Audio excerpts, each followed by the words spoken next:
everybody. So I had a bit of an update today. I had a meeting with my dietitian, and the big news is that I am starting on full food as of tonight, basically. So my supper tonight is going to be a full. Oh, stop wobbling! A full four-finger Kit Kat, which is kind of nice because I can manage that. And then sort of gradually introduce it over the next week, and hopefully, well, I have to by Monday the 8th be on full everything. So they're going to do it day by day, just one meal or one of my snack is going to be full, and then just kind of add on to it from then. I'm repeating one day twice, just so that I can just have a little bit more time just to kind of get used to it, because this is really going to physically push me. I have never enjoyed, I'm sure, you can all kind of relate, it's never nice feeling full. I'm just talking like normal full for me though. I don't like the feeling of my stomach having sort of food in it. But then, obviously there's a difference between feeling full, which is fine and, nice and content, and then feeling overly full, which nobody really likes. But just feeling normally full for me is tough. So we'll see how that goes. They're wanting to do it quite quick with me. The main reason being that, like, before I came in, such things as my breakfast would be not a big bowl of porridge, but like a normal, portion of porridge, which is more than what I have here, currently being either muesli or one Weetabix biscuit. So my stomach is used to having larger amounts in it, but because of the sort of the sickness aspect, it does shrink back down really quick. So this really is going to physically push me, and obviously with that comes mental sort of struggles and challenges. But I knew this was coming, obviously, and I'm as mentally prepared as I can be. Tonight's going to be fine. Tomorrow's lunch, we'll just have to see how it goes. I think I ticked for a spinach and chickpea like curry with a naan bread. Now, naan bread is something that I would typically avoid. I was actually given a list to fill out. 10 things that I would always avoid, 10 that I'd sometimes avoid, and 10 that I would rarely avoid. I'll just go through those now so you can see how hard it is for me when I'm out, having to pick meal choices when it's kind of out of my control. So number 1, pastry, any kind, which doesn't really help Woody's more pies, less peas method that he wants me to try. That's just not going to work. Bread, in general, like I said, naan bread. I'm alright with things like chapatis. I love Indian food, but anything that's heavy bread, that's hard for me to kind of get my head around. Sausages, cream-based sauces, puddings, all kinds. Chocolate, if it's like a full bar, I will never eat a full bar of chocolate. I can do a piece or some mini eggs, that's fine. Pizza, fish and chips, which is my favourite food, and this is where the torture comes into it. I love fish and chips, but will I ever eat them? No. And the word is torturous, because I know that even though I'll enjoy eating them, the flavour and everything, the physical challenge that you're put through afterwards, it's not worth it. And that is a huge part of anorexia. It's just not worth the mental struggle, so you won't even bother eating it. And that is how the slippery slope starts. It'll start with something small, and then it'll just build and build and build until you're pretty much eating nothing, because the mental struggle has gotten so big and embedded into your brain. It's like a poisonous thought that you cannot shake. Hence why mealtimes for some of these girls is extremely challenging. But, for me it's not so bad, because I'm used to putting things in my mouth and swallowing them.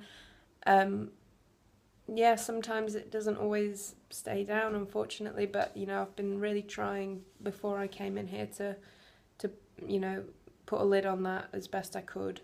And I'm just kind of thinking that if I start on my full portions, my stomach's going to feel full and I'm going to get an urge to want to get rid of it. But, that's not an option.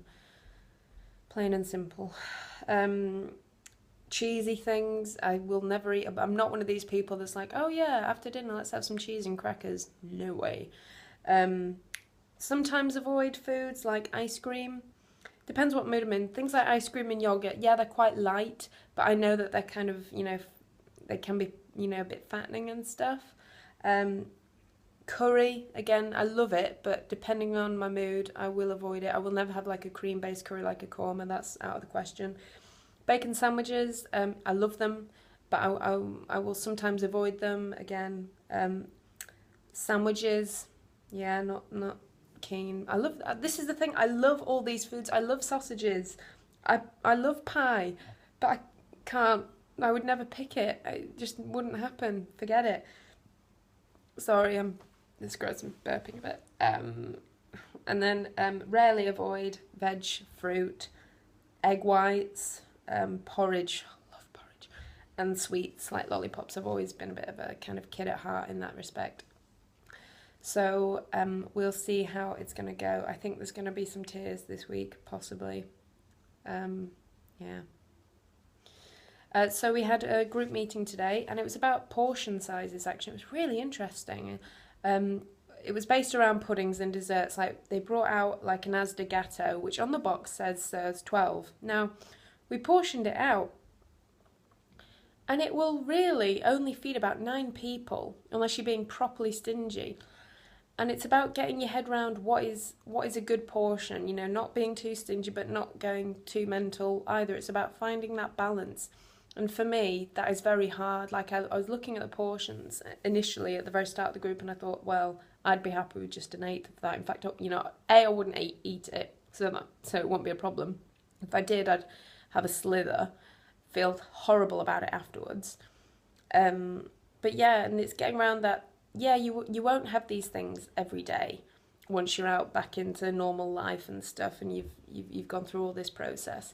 But when you do have them, you know, if you have a toffee pudding, you know, like one of the microwavable ones, really that's not really much if you look at it. It's a few mouthfuls, and they're not looking at it like calorie content, because these things are treats. Then, you know, and you can put ice cream or custard with it, and it's fine to do that. So, as my first meeting with things, you know, about portions, it was really interesting, and it just goes to show how branding affects everything. Like, on the front of the box, there's, you know, a wedge of the cake that looks like it's sort of, you know, a good third of a piece.